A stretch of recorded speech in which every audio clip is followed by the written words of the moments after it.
Hello my dear students. जो Punjab university का BA first year का सेकंड सेमेस्टर है हिस्ट्री का, एनईपी के मुताबिक जो सिलेबस है, ये बात करता है emergence of medieval state, kingship, nobility और ulema. I know this might be confusing काफी स्टूडेंट्स के लिए कि इसमें आखिर पढ़ना क्या है, क्वेश्चन कैसे बनता है, आखिर क्या है क्या नहीं। तो अगर मैं आपको शुरुआत से बताऊं कि इस यूनिट में आपने पढ़ना क्या है, तो ये यूनिट आपको पहले समझाती है इमरजेंस ऑफ मिडिवल स्टेट, यानी जब मध्यकालीन इतिहास चल रहा था तो उस समय हमारे भारत में हमें देखने को मिलता है कि पहले दिल्ली सल्तनत और फिर बाद में मुगल पीरियड, जो दोनों ये पीरियड है, इनके जो शासक थे, इसमें जो स्टेट था वो मुस्लिम स्टेट था, यानी इस्लामिक स्टेट था। तो ये चैप्टर हमें समझाता है, ये यूनिट हमें समझाता है कि कैसे भारत के अंदर जो इस्लामिक शक्तियां हैं वो आती है और फिर कैसे अपने पैर पसारती है, कैसे एक अंपायर बनता है और कैसे आज भी, आज तो ईद भी है और आज भी हमें भारत के अंदर इस्लाम की एग्जिस्टेंस देखने को मिलती है।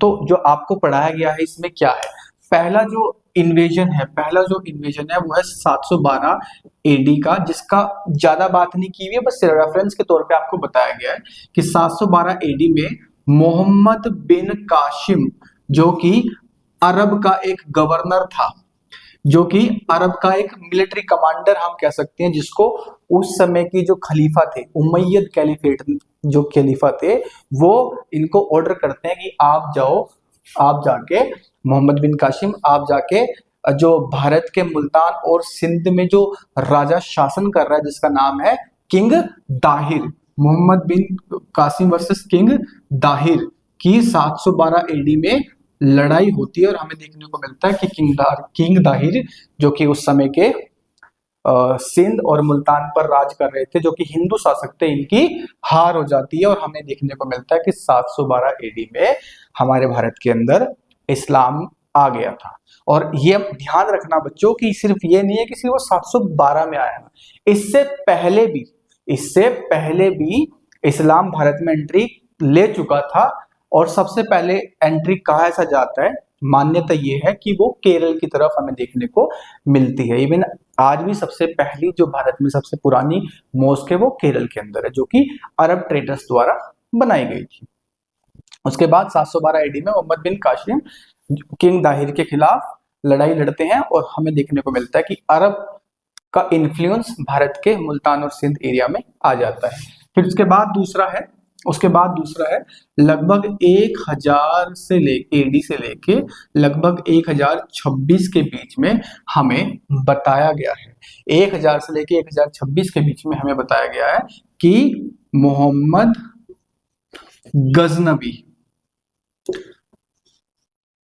गजनी। अब ध्यान रखना, हिंदी में महमूद गजनवी या गजनी ये क्या होता है। जैसे इवन आज भी आप देखते हैं ना कि हमारे यहाँ पर भी कई लोग जहां से वो बिलोंग करते हैं अपना वहां का टाइटल अडॉप्ट कर लेते हैं, नाम के पीछे लगा लेते हैं। सिमिलरली एक आज भी अगर आप देखेंगे अफगानिस्तान में एक एरिया पड़ता है दैट इज गजनी, तो जो महमूद गजनवी है या मोहम्मद गजनी है, वो भारत में आक्रमण करता है 1000 एडी से लेके 1026 एडी तक के बीच। और ध्यान इसमें आपको क्या रखना है कि ही इन्वेडेड 17 टाइम्स उसने आक्रमण किया, 17 टाइम्स टेम्पल को लूटना था, हमारे जो टेम्पल्स थे उनको लूटना, टेम्पल्स लूट।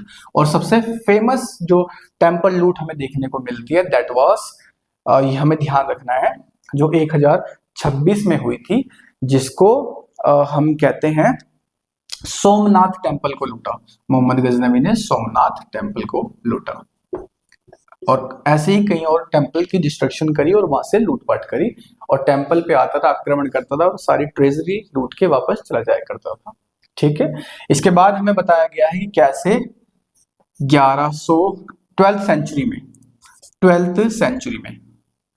12th सेंचुरी के लास्ट के पीरियड में मोहम्मद गोरी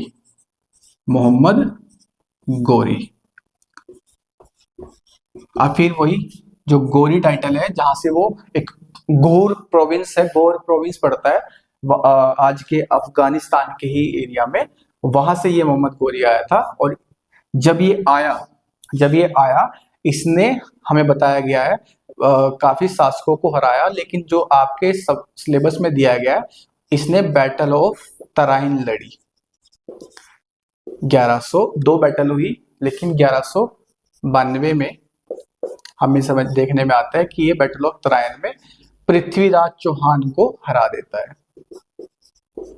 पृथ्वीराज चौहान को हरा देता है और फिर भारत में हम कहेंगे नॉर्थ इंडिया में इसके पास काफी ज्यादा एरिया आ जाता है। और अब ध्यान आपने क्या रखना है कि मोहम्मद गोरी का स्लेव था जिसका नाम था कुतुबुद्दीन ऐबक।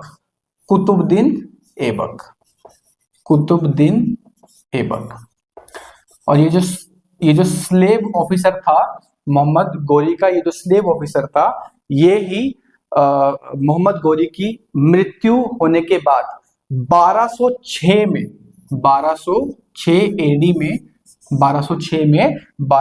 में ये भारत के अंदर स्लेव डायनेस्टी की नींव रखता है। स्लेव डायनेस्टी जो कि पहली डायनेस्टी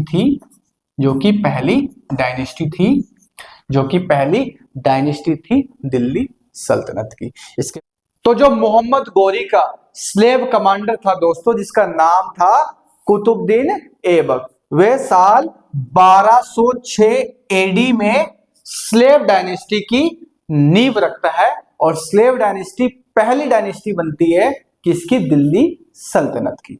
अब इसका टाइम पीरियड मैं आपको बता चुका हूं, लेकिन उस दिन मैं आपको थोड़ा सा ये बताना भूल गया था कि आपने स्लेव डायनेस्टी से पढ़ना किस किस को है। स्लेव डायनेस्टी से डियर स्टूडेंट्स आपको पढ़ना है इल्तुतमिश की तुर्काने चहलगानी कि कैसे उसका जो नोबिलिटी थी, कैसे नोबल्स का ग्रुप उसने बनाया और वो किस प्रकार से उसकी शासन में मदद क्या करते थे। फिर बलबन को पढ़ना है, बलबन की ब्लड एंड आयरन पॉलिसी को पढ़ना है। उसके बाद देखना सजदा एंड पेबोस कंसेप्ट क्या था। आपने देखना है कि बलबन किस प्रकार से एक एब्सोल्यूट किंग हम कह सकते हैं कि कैसे उसने सारी शक्तियों का केंद्रीयकरण किया। ये हमने पढ़ना है स्लेव डायनेस्टी से, जो कि आपकी किंगशिप का पार्ट बनेगा। फिर मैं बता चुका हूं आपको खलजी डायनेस्टी, अलाउद्दीन खलजी के विषय में पढ़ना है आपने। अलाउद्दीन खलजी कैसे मार्केट रिफॉर्म्स लेके आया, एडमिनिस्ट्रेटिव रिफॉर्म्स, दाग एंड चेहरा की बात जब उसने की, ठीक है, kingship no kingship, then religion और स्टेट को वो सेपरेट रखता था। ये सब विषय में हमें थोड़ा थोड़ा पढ़ना है। उसके बाद मोहम्मद बिन तुगलक के एक्सपेरिमेंट्स पढ़ने हैं आपने। मोहम्मद बिन तुगलक के एक्सपेरिमेंट्स पढ़ने हैं। ये तुगलक डायनेस्टी मैंने उस वीडियो में आपको ऑलरेडी बता चुका हूं कि कैसे 5 डायनेस्टी का कौन कौन सा टाइम पीरियड है और कौन कौन से राजा उसके प्रोमिनेंट है। तुगलक डायनेस्टी से मोहम्मद बिन तुगलक और फिरोज शाह तुगलक। सैयद डायनेस्टी नहीं पढ़नी। लोधी डायनेस्टी बहलोल लोधी, सिकंदर लोधी और फिर इब्राहिम लोधी। तो अब इसके बाद डियर स्टूडेंट्स, इसके बाद जब टाइम आता है, इसके बाद टाइम आता है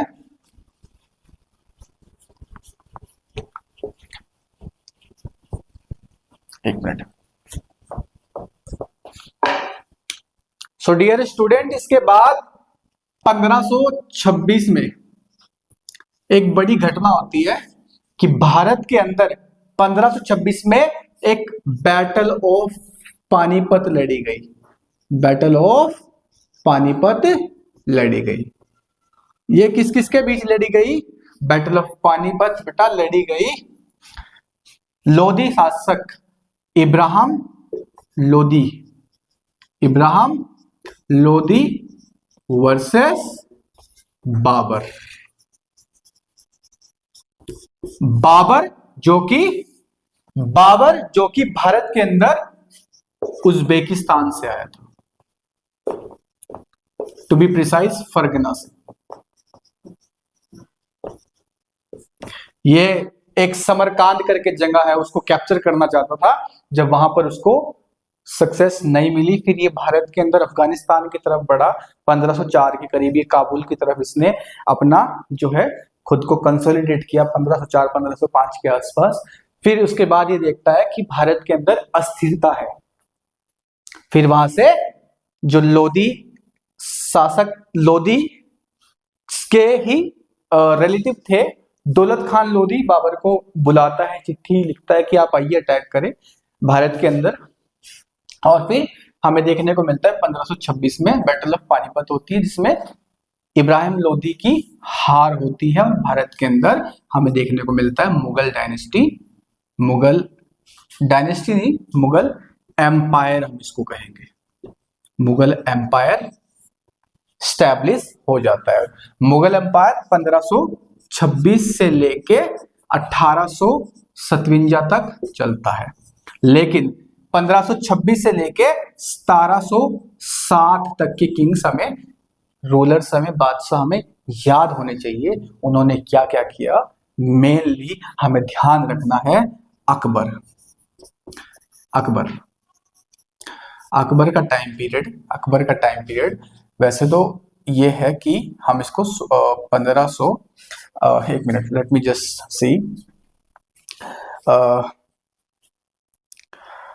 1556 से लेके 1605 ये अकबर का टाइम पीरियड है।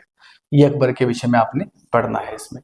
प्लस इसमें क्या पढ़ना है आपने, औरंगजेब।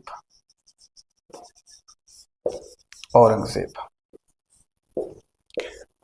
अकबर और औरंगजेब को आपने अच्छे से पढ़ना है, इनकी किंगशिप पढ़नी है, इनकी नोबिलिटी के साथ रिलेशन क्या है, साथ ही में आप इनके समय पर उलेमास की क्या भूमिका थी। फिर अब इसके बाद ये तो रहा, मैंने आपको समझा दिया कि कैसे मिडिवल स्टेट या फिर मध्यकालीन भारत में कैसे दो बड़े पीरियड हमें देखने को मिलते हैं, पहले दिल्ली सल्तनत और फिर बाद में मुगल एम्पायर। देन एक किंगशिप, नोबिलिटी और उलेमास क्या है। अब ये जो है इसमें हमें थोड़ा सा समाज देखने को मिलता है कि मध्यकालीन भारत का समाज कैसा था। पहले हम ऊपर की बात करें तो किंगशिप, किंग्स आ देते थे या बादशाह कह लें इनको हम।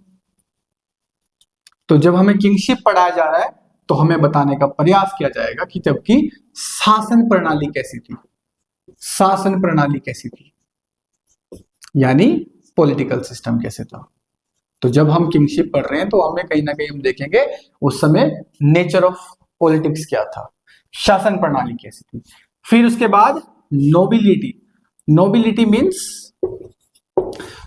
मीन्स कुलीन वर्ग।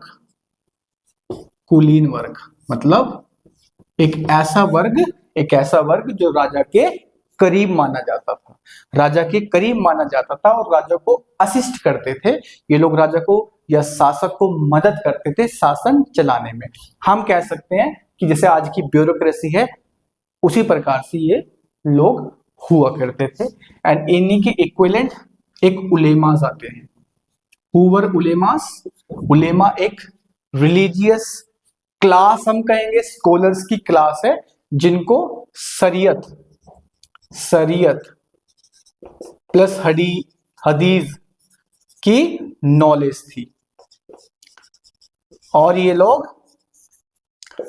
लोग उलेमास जो है ये बादशाह या सुल्तान की मदद भी किया करते थे शासन चलाने में। और मदद कैसे कि जब सुल्तान कहीं कंफ्यूज होता था कि क्या मुझे ये चीज करनी है या नहीं करनी है, क्या ये जो मैं प्रैक्टिस कर रहा हूं ये अन इस्लामिक तो नहीं है, तो वहां पर जहां रिलीजियस गाइडेंस देनी होती थी या शरीयत लॉ को इंटरप्रिटेट करना होता था, तो वहां पर उलेमा क्लास जो है आया करती थी। और ध्यान रखना ये पूरी एक रिलीजियस ग्रुप है, ग्रुप मतलब एक पूरी क्लास है जिसमें काजीज और सादर और मौलाना, मौलवी, काजी, सादर, मौलाना, मौलवी, शेखुल इस्लाम सबसे ऊपर होता था, शेखुल इस्लाम। ये सब जो लोग हैं इसमें बिलोंग करते थे। तो ये उलेमा वर्ग था। यानी इसमें हमें थोड़ा सा उस समय के रिलीजियस स्कॉलर के बारे में बताया गया है। नोबिलिटी आज की ब्यूरोक्रेसी जैसे, जो कि किंग का साथ दिया करती थी और किंग के साथ हुआ करती थी, और कैसे वो शासन प्रणाली में अपनी रोल निभाया करते थे। ध्यान रखना, नोबिलिटी की जो कंपोजिशन है ये आपस में भी लड़ते रहते थे। क्यों लड़ा करते थे? क्योंकि कहीं लोग तो इसमें जो है तुर्क्स थे, कई लोग इसमें अफगान्स थे, कई लोग इंडियन मुस्लिम्स थे। तो ये लोग आपस में ही जो है हमें देखने को मिलता है फैक्शनलिज्म, मतलब आपस में भी इनकी बनती नहीं थी, और ये अपना इन्फ्लुएंस रखते थे सुल्तान के ऊपर। और कोई सुल्तान अगर इनकी पावर रिड्यूस करने का या इनको साइडलाइन करने का प्रयास करता था, तो हमें देखने को मिलता है कि ये इकट्ठा होके उसी के खिलाफ जो है षड्यंत्र करना शुरू कर देते थे। आई होप ये जो मेरा आज की जो वीडियो है, इसमें काफी कुछ चीजें आपको क्लियर हो गई होंगी कि इसमें क्या हमें पढ़ाने का प्रयास किया गया है। अगर ये वीडियो अच्छी लगी तो आप शेयर कर दीजिएगा और लाइक कर दीजिएगा, सब्सक्राइब कर दीजिएगा। Thank you so much students.